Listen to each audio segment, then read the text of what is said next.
Assalamualaikum warahmatullahi wabarakatuh. Bismillahirrahmanirrahim. Alhamdulillahi rabbil alamin. Wa bihi nasta'in, wassalatu wassalamu ala asyrafil anbiya wal mursalin wa ala alihi wa sahbihi ajma'in. Subhanaka la ilma lana illa ma 'allamtana innaka antal alimul hakim. وقال رب اشرح لي صدري ويسر لي أمري واحلل عقدة من لساني يفقهوا قولي. اللهم نوّر قلوبنا يا الله، اللهم نوّر قلوبنا يا رحمن، اللهم نوّر قلوبنا يا رحيم. اللهم أرنا الحق حقا وارزقنا اتباعه وأرنا الباطل باطلا وارزقنا اجتنابه. Alhamdulillah, segala puji bagi Allah Tuhan sekalian alam. Salawat dan salam marilah kita sampaikan ke atas junjungan alam Nabi Muhammad sallallahu alaihi wasallam dengan ucapan Allahumma salli ala sayyidina Muhammad wa ala ali sayyidina Muhammad. Mudah-mudahan dengan kita memperbanyakkan salawat dan salam ke atas baginda Nabi sallallahu alaihi wasallam, insya-Allah kita semua bakal ditempatkan daripada kalangan orang-orang yang mendapat syafaat daripada Nabi sallallahu alaihi wasallam di yaumil mahsyar nanti. Amin ya rabbal alamin. Hadirin muslimin dan muslimat, para tetamu Allah, para pencinta ilmu yang saya hormati dan saya kasih sekalian. Syukur alhamdulillah, malam ini kita dapat bersua kembali dalam siri pengajian kita Matan Arba'in 40 hadis dari Imam An-Nawawi, yang mana malam ini kita akan sambung pengajian kita masih lagi pada hadis yang pertama berkaitan dengan niat. Malam ini kita akan sambung pada halaman yang ke-64, iaitu sebab-sebab yang merosakkan amal. Bismillahirrahmanirrahim. Qala musannifu rahimahullah wa nafa'ana bi'ulumihi fid darain amin ya rabbal alamin. Sebab-sebab yang merosakkan amal. Di antara sebab-sebab yang merosakkan amal seorang ialah perasaan keheranan dan kekaguman dengan amalnya dan perasaan kesombongannya dengan melakukannya. Perasaan itu merosakkan serta memusnahkan keikhlasan amal bagaimanapun elok dan sempurna pada zahirnya. Selain perasaan tersebut, ada lagi perasaan yang membahayakan, yang menjahanamkan amal, iaitu perasaan riya. Pada halaman 64 ini musannif menggambarkan kepada kita tentang sebab-sebab yang boleh merosakkan amal. Ya, tiap-tiap amal yang kita buat di atas muka bumi Allah Ta'ala, bermula daripada kita bangun daripada tidur, kita baca Alhamdulillahilladzi ahyana ba'dama amatana wa ilaihi nusyur, maka kita beramal. Segala perbuatan amalan sehinggalah daripada kita bangun tidur sampai kita nak tidur lagi, amalan kita itu amalan sekiranya mengikut apa yang Allah Ta'ala suruh, maka amalan tersebut akan dikira sebagai pahala. Namun kata musannif, ada juga amalan-amalan yang dilakukan oleh anak Adam, amalan tersebut rosak di sisi Allah. Apakah sebab-sebab yang boleh merosakkan amalan tersebut? Maka kata musannif, antara amalan yang boleh merosakkan ataupun antara sebab yang boleh merosakkan amalan, iaitulah ada satu perasaan yang keluar daripada hati nurani seseorang itu, iaitulah perasaan tidak ikhlas. Dia buat sesuatu perkara amalan bukan kerana Allah tetapi kerana yang lain. Okay. Perasaan keheranan dan kekaguman dengan amalnya. Musannif sebut satu orang yang buat amalan, dia rasa hairan, dia rasa kagum dengan amalan dia. Daripada hati dia keluar perasaan rasa hairan, sebab apa aku boleh buat ni. Lepas tu dia rasa kagum pula dia buat. Uish, hebat aku ni boleh buat macam ni. Walaupun benda tu nampak macam kecil, tapi dia boleh merosakkan amalan yang kita lakukan pada hari tersebut. Wal'iyazulillah.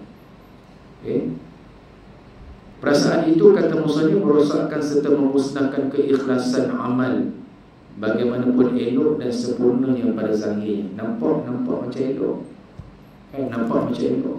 Bangun tidur, baca doa, lepas tu ambil wuduk, bersihkan badan, pergi masjid, pergi surau, semayang, nampak elok. Tapi ada satu perasaan yang keluar daripada hati nurani dia, perasaan rasa ghairah ataupun rasa kagum dengan amalan yang dia buat. Orang lain tak rasa pun, dia sendiri yang rasa. Jadi kata musannif, maka perasaan itu boleh menyebabkan rosaknya amalan kita. Kita rasa kagum dengan amalan kita, dan rasa kagum cerita ke orang pula, Allahu Akbar. Kalau aku tak main lah kat surau ni, tak ada orang azan, memang tak bunyi mikrofon dekat surau ni, dia kata macam tu. Kalau tak kerana aku, dia kata, kalau tak kerana aku ni jadi tok siap di surau ni tak bersih, dia rasa kagum.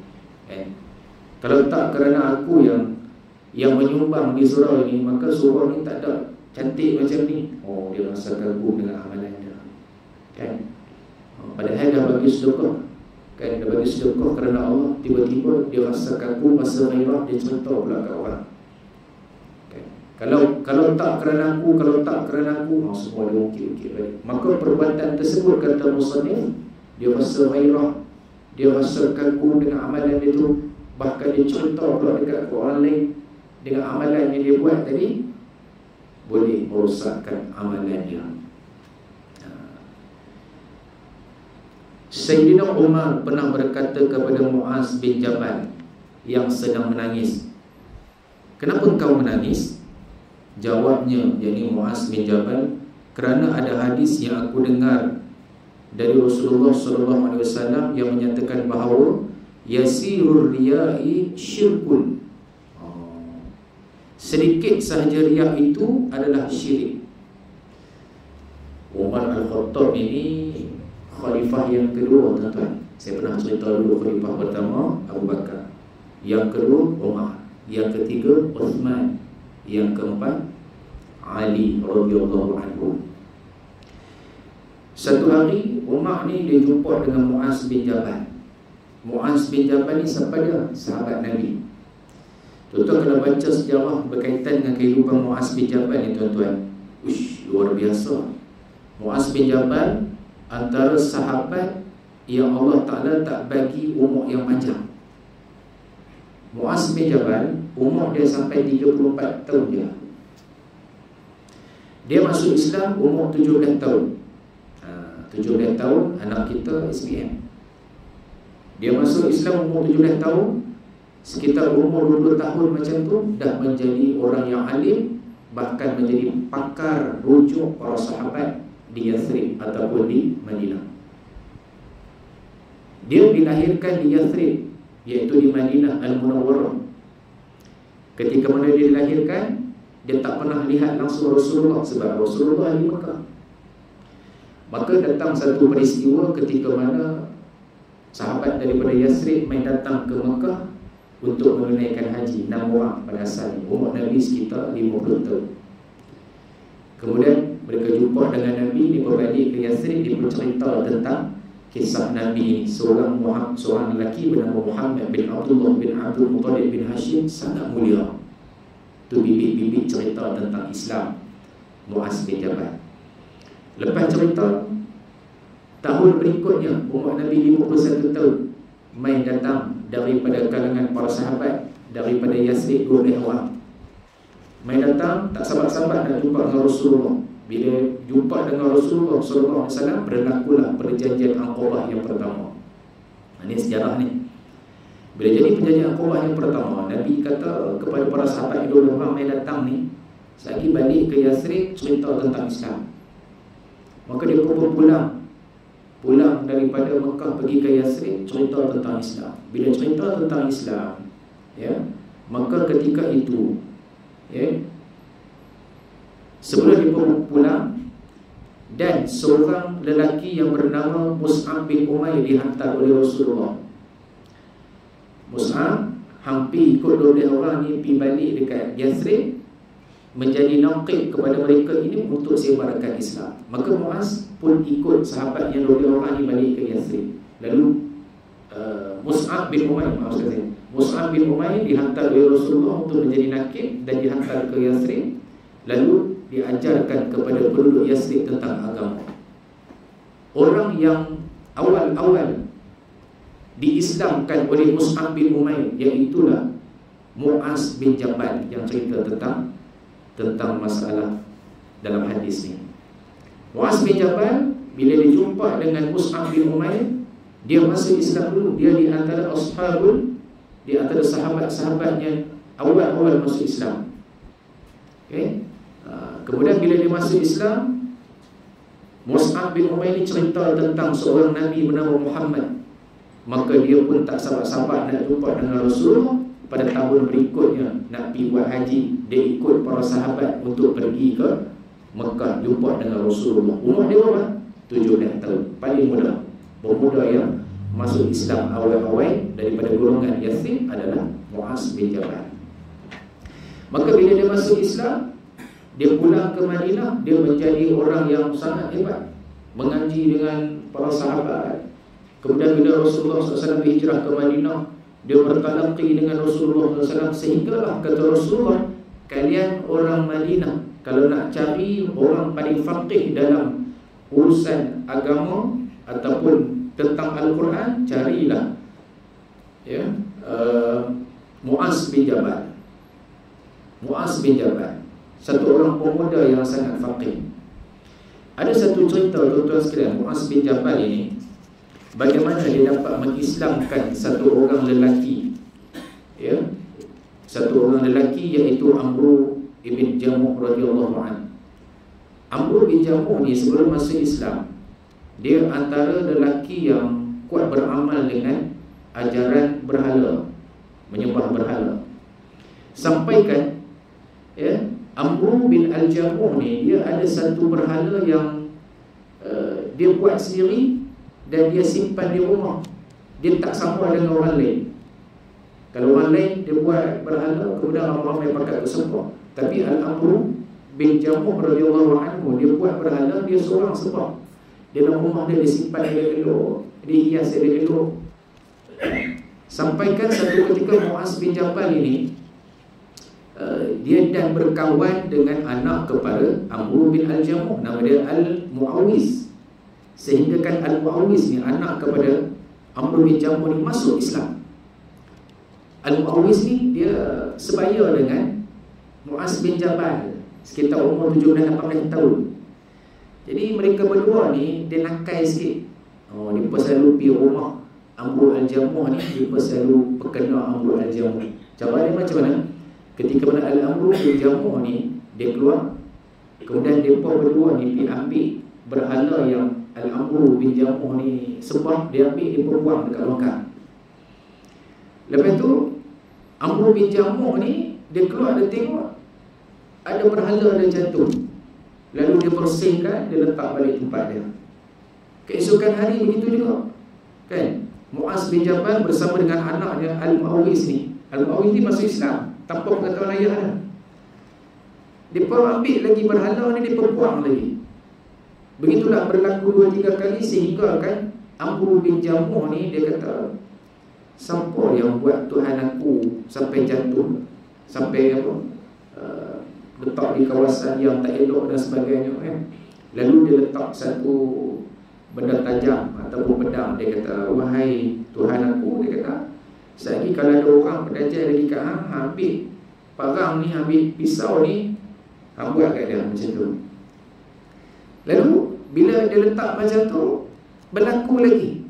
Muaz bin Jabal bersama anak dia Al-Mu'awiz, dia ambil berhala ni, dia buang lagi tempat yang kotor, kan? Sampaikan ketika mana Amru bin Jamuh ni dia cari Tuhan dia, dia kata, ish, sampai dia terfikir, takkanlah Tuhan tak boleh pertahankan diri dia, kan? Aku dah bagi barang tajam dah ni, tapi dia tak boleh pertahankan diri. Sampaikan dia masuk Islam, tuan-tuan sekalian. Asbab daripada permainan yang dilakukan oleh Muaz bin Jabal bersama dengan Al-Muawis, maka Al-Jamuh ni masuk Islam. Ketika Nabi SAW menghadapi perang Badar tahun yang kedua Hijrah, maka Amr bin Al-Jamuh ni dia tawarkan diri untuk turut serta dalam peperangan Badar. Namun Nabi tak benarkan sebab dia ada satu penyakit macam jalan tak berapa nak okey lah. Lalu anak dia Al-Muawis yang turut serta dalam peperangan Badar. Kalau orang tanya dalam perang Badar, siapakah antara orang yang besar dari kalangan Quraisy Mekah yang meninggal dunia? Iaitulah Amr bin Hisham ataupun dikenali sebagai Abu Jahal. Abu Jahal dibunuh ketika mana dalam perang Badar Al-Kubra. Siapa yang bunuh? Yang bunuh adalah Al-Muawis, sahabat kepada Muaz bin Jabal, anak kepada Amr bin Al-Jamuh. Kemudian pada perang Uhud tahun yang ketiga Hijrah, Amr Al-Jamuh tawarkan diri pula untuk turut serta dalam perang Badar, maksudnya perang Uhud. Maka ketika itu Rasulullah benarkan dia dan dia syahid di dalam perang Uhud. Kalau di perang Uhud tu ada 70 para sahabat yang syahid, antaranya Hamzah, termasuklah Amr bin Al-Jamuh. Itu cerita tentang bagaimana Muaz bin Jabal Islam. Bila dia Islam, dia menjadi orang yang hebat, bahkan menjadi sahabat yang dikenali.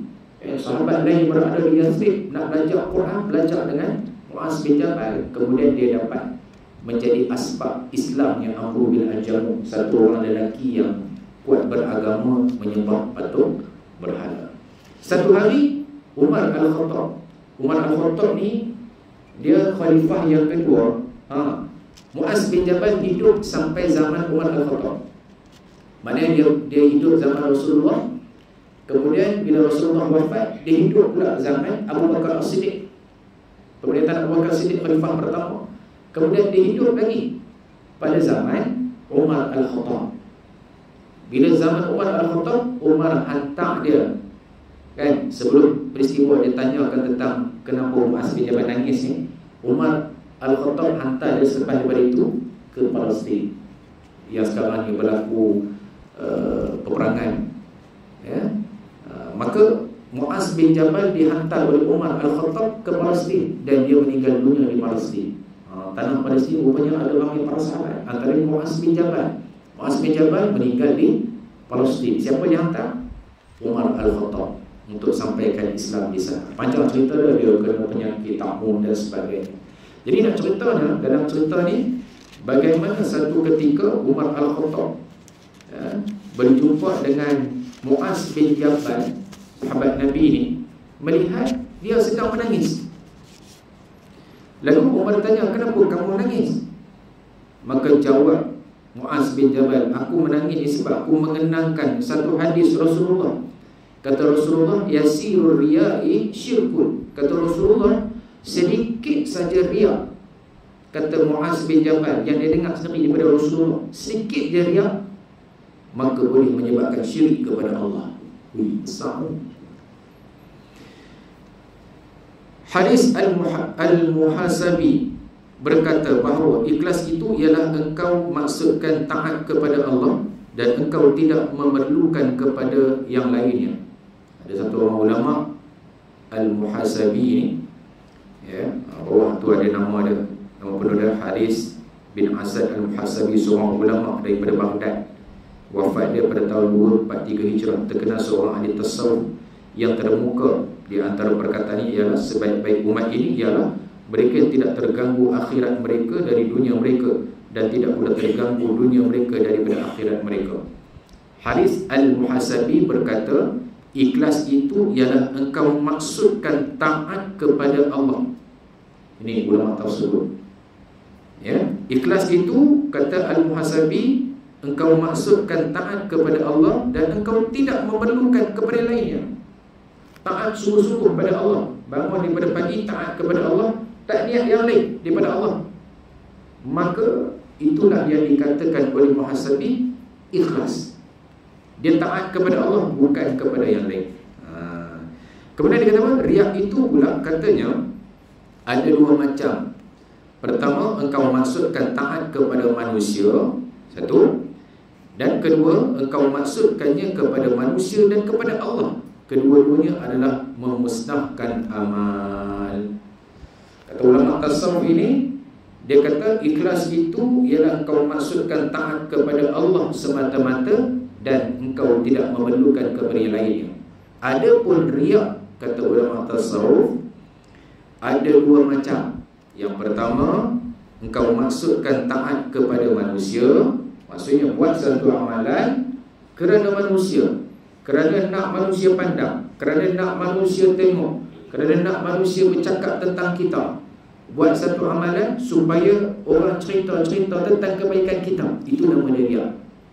Ataupun yang kedua, kata Al-Muhasabi, ulama tasawuf, engkau maksudkan kepada manusia dan kepada Allah. Jadi dia buat tweet. Dia buat satu amalan, dua-dua dia nak kerana Allah dan nak kerana manusia. Kata ulama tasawuf, dua-dua adalah memusnahkan amal. Itu dia. Ulama tasawuf dia syadid. Kan? Buat satu amalan mesti kerana Allah, tak boleh disandarkan lain daripada Allah. Kalau buat satu amalan kerana manusia, maka dia riak. Buat satu amalan kerana Allah dan digandingkan dengan manusia, maka kata ulama daripada tasawuf juga boleh merosakkan amal. Abu Al-Layth Al-Samirkhandi, seorang ulama fiqh dan tasawuf, wafat 373, berpendapat bahawa apa yang dikerjakan kerana Allah adalah diterima, dan apa yang dikerjakan kerana manusia adalah ditolak. Ini ulama yang kedua pula. Dia beritahu buat satu amalan kerana Allah, confirm Allah Ta'ala terima. Tapi buat amalan kerana manusia, confirm ditolak. Amal yang dicampuri riak bukanlah amal bersih. Malah itulah amal yang menipukan diri, yang mengotorkan jiwa dan menghampakan harapan. Jadi musannif sebut satu amalan yang dicampuri dengan riak, perasaan riak, okey, maka amalan tersebut boleh mengotorkan jiwa dan menghampakan harapan. Rasulullah SAW menamakan riak sejenis syirik yang paling halus, sebagaimana sabdanya, akhwafu ma akhafu alaikum syirka asrar fasu'ila anhu faqala riya'u, rawahu Ahmad. Yang amat aku takuti atas kamu ialah syirik yang paling kecil ataupun halus. Kemudian ditanya mengenainya, lalu ia berkata, iaitulah riak, kata Rasulullah. Riak itu biasa pada amal, iaitu amal itu dikerjakan untuk diperlihatkan kepada orang, dan ada pula pada meninggalkan amal, iaitu amal itu tidak dikerjakan kerana orang. Rasulullah pernah bagi tahu kepada para sahabat, yang paling aku takuti atas kamu ialah syirik yang paling kecil, iaitulah riak. Nabi bagi tahu syirik, riak itu syirik paling kecil, iaitulah perasaan riak. Maka musannif membahaskan riak itu biasa ada pada amal, iaitu amal itu dikerjakan untuk diperlihatkan kepada orang, dan ada pula pada meninggalkan amal. Kalau yang buat amalan kerana untuk diperlihatkan, kita faham itu memang riak. Tapi rupanya ulama disebut, saya sebut, orang yang tak buat amalan juga dikategorikan sebagai riak. Ni dibaca sekali lagi. Riak itu biasa pada amal, iaitu amal itu dikerjakan untuk diperlihatkan kepada orang, satu. Dan ada pula pada meninggalkan amal, juga termasuk dalam kategori riak. Orang yang buat amalan kerana nak diperlihatkan oleh orang lain, nak supaya orang angkat dia, maka kita tahu itu nama dia riak. Tapi ada satu lagi yang boleh menyebabkan riak, iaitu dia tak buat amalan. Dia tak buat amalan pun, tapi dia termasuk dalam golongan yang riak. Contoh satu orang yang tak mau mengaji pun, tak mau mengaji. Kan surah kita sampai ada 11-12 pengajian, tak mau mengaji pun, tak mau datang, tak mau beramal. Siap dia kata lagi, buat apa main datang surau mengaji? Kan, main datang surau mengaji bukan itu masuk syurga. Itulah orang yang tahu beramal tetapi juga dikategorikan sebagai riya. Okey, dua benda. Satu benda dia buat amalan untuk orang perlihatkan amalan tersebut, juga riya. Bukan kerana Allah tapi untuk orang perlihatkan. Supaya orang tu cakap-cakap tentang dia, amalan dia. Maka itu diketikkan sebagai riya. Sebab dia bukan kerana Allah. Dan satu lagi, dia tak buat amalan tu, tapi dia tak buat dan dia boleh condemn pula orang yang buat. Dia kata hamil datang surau pun bukan tentu masuk syurga. Hamil mengaji bukan tentu masuk syurga. Kan? Itu juga termasuk dalam kategori riya. Jadi, surah 66, beramal atau tidak adalah kerana orang lain.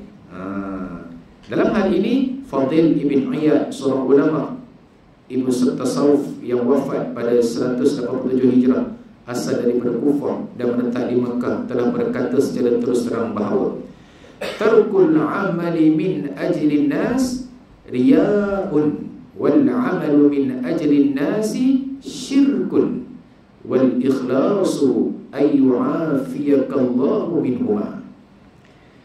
Kata Fadil bin Iyad, meninggalkan amal kerana manusia adalah riya. Dia tinggalkan amalan kerana manusia juga riya.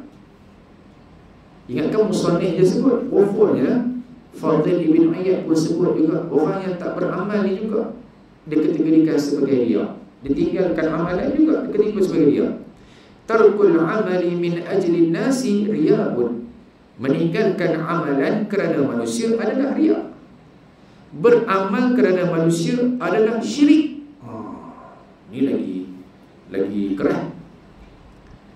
Kata Fadil bin Iyad, orang yang tak beramal riya.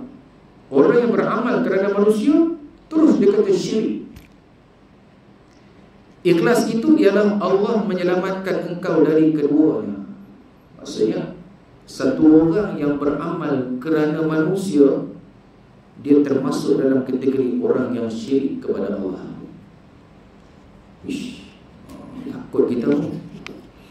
Bagaimanapun, jelaslah bahawa amal yang dikerjakan dengan riya dan amal yang dilakukan campuran antara Allah dan riya atau antara Allah dan kepentingan dunia adalah amal yang bersifat sekutu. Sekutu ni apa kan? Sekutu ni apa? Sekutu ni maksudnya seiring lah, ataupun syirik lah. Syirik, ya. Amalan, ya, yang dikerjakan kerana riya dan amal yang dilakukan campur antara Allah dan riya atau antara Allah dan kepentingan dunia adalah amal yang bersifat sekutu. Tak boleh, sekutu ni tak boleh. Kan, menduakan Allah, sekutu lah tu. Kan, kemudian beramal, kita buat dua niat, satu kerana Allah, kerana manusia juga tak dibenarkan. Ya, jadi amalan, satu orang yang buat amalan, dia niat kerana Allah, niat kerana manusia, maka ulama sebut dikira sebagai sekutu. Maka amalan tersebut boleh menyebabkan rosak.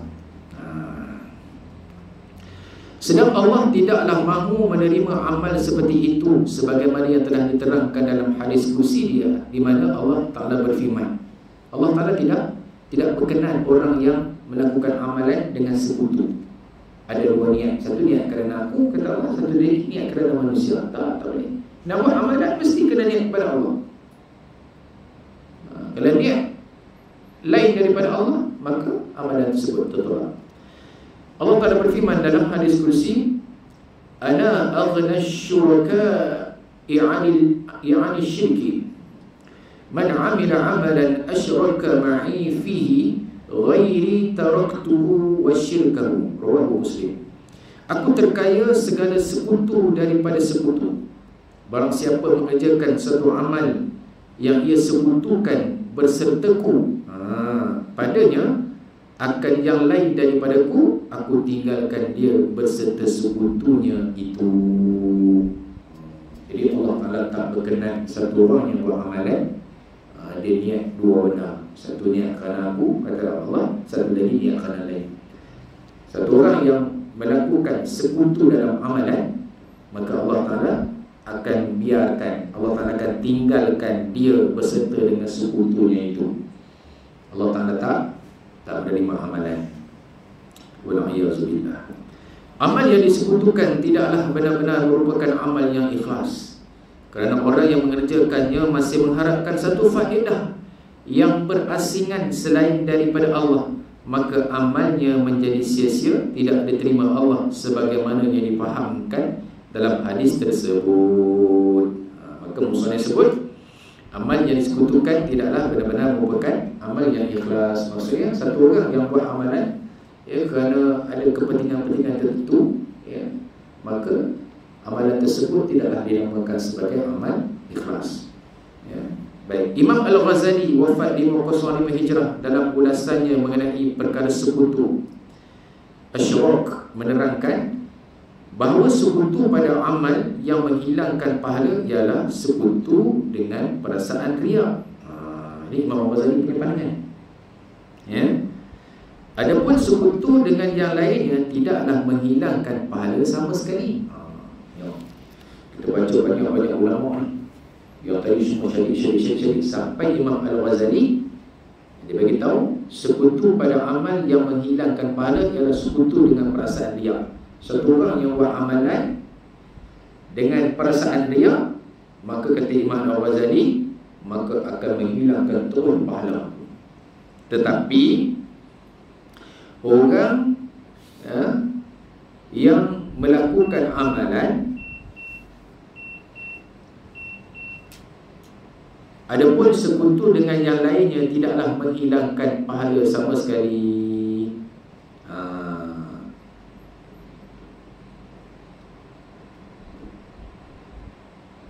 Sekiranya satu orang yang buat amalan, dia bukan sekutukan dengan riya, tapi dia sekutukan dengan benda lain. Kan, ini ramai orang ambil pandangan ni. Dan ni contohlah, nak bagi bantuan,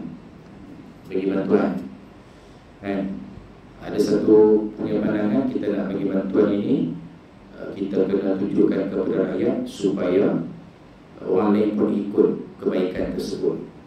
Namun ada hadis lain, Nabi menganjurkan kita nak bagi bantuan, nak derma, kalau boleh tangan kanan bagi, tangan kiri tak nampak. Jadi mana satu yang betul, Ustaz? Adakah kami bagi bantuan dengan ada orang tengok, ambil gambar apa semua tu? Adakah itu termasuk dalam kategori yang boleh merosakkan amal? Yang tu ikut pandangan Al-Imam Al-Ghazali. Sekiranya tak ada niat riya dalam hati, kan, maka itu tidaklah dikira sebagai merosakkan amal, kata Imam Al-Ghazali. Ini pandangan Imam Al-Ghazali. Tapi yang terbaik apabila kita bersedekah, kita memberikan sesuatu pada orang lain tanpa pengetahuan orang, itu lebih baik. Okey. Yang memberi pandangan, ada juga pandangan para ulama, banyak bahas kitab berkaitan bagaimana kalau kita bagi sesuatu dengan niat supaya orang lain tahu, dan orang lain pun nak derma juga, orang lain pun nak bagi juga, maka ada pandangan ulama yang membolehkan. Yang termasuk Al-Imam Al-Ghazali. Saya baca sekali lagi. Sekutu pada amal yang menghilangkan pahala ialah sekutu dengan perasaan riya. Al-Ghazali beritahu, kalau buat satu amalan kena riya, maka rosakkan amal. Adapun sekutu dengan yang lain, bukan dengan riya, dia kerana Allah, tetapi ada yang lain, kan, dia nak bagi sedekah memang kerana Allah, tapi nak tunjuk ke orang ni kerana apa? Kerana supaya orang lain ikut benda-benda baik macam ni. Macam tu. Maka kata Imam Ghazali, tidaklah menghilangkan pahala sama sekali. Hal ini samalah seperti urusan haji yang dikerjakan dengan maksud berniaga, dan dengan urusan perang yang dimaksudkan untuk mempertahankan agama di samping mendapatkan rampasan harta benda. Orang yang mengerjakan haji dengan maksud yang tersebut akan mendapat pahala menurut kadar niatnya. Manakala orang yang berperang itu pula akan mendapat pahalanya walaupun akan berkurangan dari yang sepatutnya. Ini diterangkan lagi oleh Imam Al-Ghazali, ya, tentang urusan haji, yang mana dia pergi haji niat untuk berniaga. Satu orang lelaki dia pergi haji tapi niat dia untuk berniaga. Dia buat haji juga, kemudian dia berniaga juga, kan? Haji kerana Allah, berniaga kerana dunia. Dia bukanlah perasaan riak semua, tidak, tapi kerana nak cari keuntungan. Maka dia akan dapat pahala sebahagian daripada amalan dia yang kerana Allah, dan dia akan dapat keuntungan haji tadi, keuntungan berniaga tadi. Tapi satu orang yang pergi melaksanakan ibadat haji dengan penuh kekhusyukan, fokus dengan ibadat, maka dia dapat lagi lebih pahala berbanding dengan orang yang datang haji lalu berniaga. Adapun yang kedua, orang yang berperang, ya, orang yang berperang akan mendapatkan pahalanya walaupun akan berkurangan dari yang sepatutnya. Mana tadi?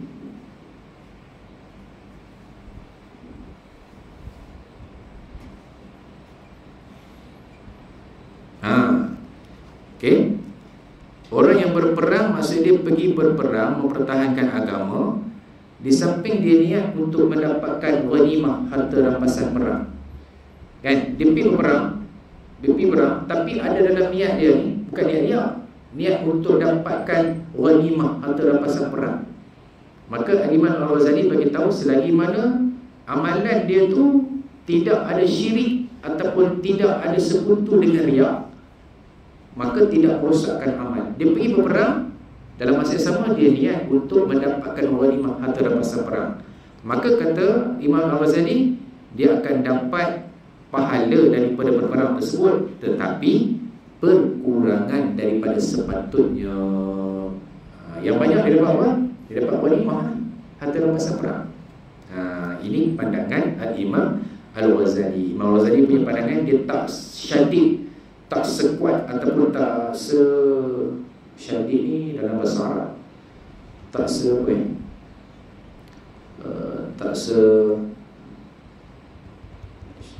kalau ulama tasawuf dia syadid, maksudnya tak boleh mesti kerana Allah, tak boleh sekutu yang lain. Tapi Al-Ghazali dia splitkan, dia kata okey, kalau buat amalan bukan kerana dia, maka amalan tersebut Allah akan terima. Jangan sandarkan dengan riak dia, jangan sandarkan dengan sombong dia. Tapi kalau buat amalan, contoh berperang, kemudian niat untuk dapatkan ghanimah, bukan kerana riak, boleh. Macam tu. Dalam pada itu, beliau menegaskan pula bahawa bagi menentukan berpahala atau tidak sesuatu amal yang disekutukan itu, hendaklah diperhatikan kepada sebab-sebab yang menggerakkan amal, iaitu manakah di antara sebab-sebab itu yang lebih kuat. Musanif sebut, satu orang yang buat amalan tadi melihat kepada manakah niat dia ataupun qasad dia yang paling tinggi, kerana Allah lebih tinggi ke ataupun kerana yang lain lebih tinggi. Adakah sebab agama atau sebab dunia atau sebab keduanya sekali? Adakah dia niatkan amalan itu sebab agama lebih banyak ataupun sebab dunia lebih banyak, ataupun dua-dua sama banyak, ataupun agama sikitnya, dunia paling banyak, dia punya niat itu. Andai kata didapati sebab agama lebih kuat atau keduanya sebab itu sama kuat dan sama berat, maka tidaklah berpahala. Satu orang yang buat amalan, kan, agama dia niat agama dan juga niat dunia dia sama kuat, sama banyak, okey, ataupun sama berat, sama kuat, sama berat, jadi maka tidaklah berpahala, kan? Syekh Izzuddin Ibn Abdul Salim pernah ditanya orang tentang kelakuan orang yang bersembahyang yang memanjangkan rukun sembahyangnya kerana manusia. Beliau menjawab, satu orang yang sembahyang lalu dipanjangkan sembahyangnya, Allahu Akbar. Dia baca surah Fatihah, kemudian baca ayat panjang baca ayat. Kan satu muka tak habis lagi, dua muka tak habis lagi. Contohlah. Maka bila ditanya kepada Syekh Izzuddin bin Abdul Salam ni, apa pandangan kamu tentang satu orang yang melakukan amalan solat, lalu dia memanjangkan rukun sembahyang dia, rukuk dia panjang, sujud dia panjang. Lalu apa jawab dia? Saya mengharapkan bahawa tidaklah dihapuskan pahalanya jika perbuatan sekutunya itu, iaitu memanjangkan rukunnya kerana manusia pada sifat amal itu sahaja. Tetapi jika sekutunya itu dapati pula pada asal atau dasar amal, iaitu qasad sembahyangnya kerana Allah dan kerana manusia, maka teranglah tidak diterima sembahyangnya. Satu orang yang sembahyang panjang tapi dia qasad kerana Allah, maka diterima. Tapi satu orang yang sembahyang, dia panjangkan rukun dia kerana manusia, walaupun nampak macam dia beramal kerana Allah, tapi dipanjangkan rukun-rukun dia kerana manusia, supaya orang kata, ish, bagus ni, lama sujud dia, lama rukun dia. Maka itulah kata Syekh Izzuddin bin Abdul Salam, ya, tidak diterima sembahyangnya. Jadi daripada pandangan-pandangan para ulama ni, ya, semua ulama, majoriti para ulama, dia syadid bab berkaitan dengan sekutu dalam amalan. Kecuali siapa? Kecuali Al-Imam Al-Ghazali. Tapi Imam Ghazali pun bagi guide lagi. Kalau sekutu itu bukan kerana riya, maka juga tak diterima. Yang lain, bila ada sekutu selain daripada Allah, ada amalan yang niat selain daripada Allah, maka semua tak diterima. Jadi ni, malam ni kita belajar nak buat amalan mesti kerana Allah. La budda ala takhtiq. Tidak dapat tidak buat satu amalan mesti kerana Allah. Sebab tu kita kena sentiasa perbetulkan niat. Saya dan kita semua buat amalan kena kerana Allah, mesti kerana Allah. Elak daripada sekutukan niat kita ni. Niat kita ni elak daripada disekutukan. Mesti kerana Allah sahaja, bukan kerana yang lain. Petunjuk, wallahu a'lam. InsyaAllah petunjuk ni kita akan sambung pada pertemuan yang akan datang. Petunjuk kita banyak lah. Maka pada pertemuan yang akan datang kita akan masuk pada hadis yang kedua. Lama juga hadis pertama ni. Hadis kedua ni pun panjang juga. Saya di masjid Taman Desa Mekar pun tak habis lagi hadis kedua ni. InsyaAllah pada pertemuan akan datang kita akan masuk pada perbahasan yang terakhir pada bulan hadapan. Kemudian kita akan masuk hadis yang kedua mungkin pada bulan 1.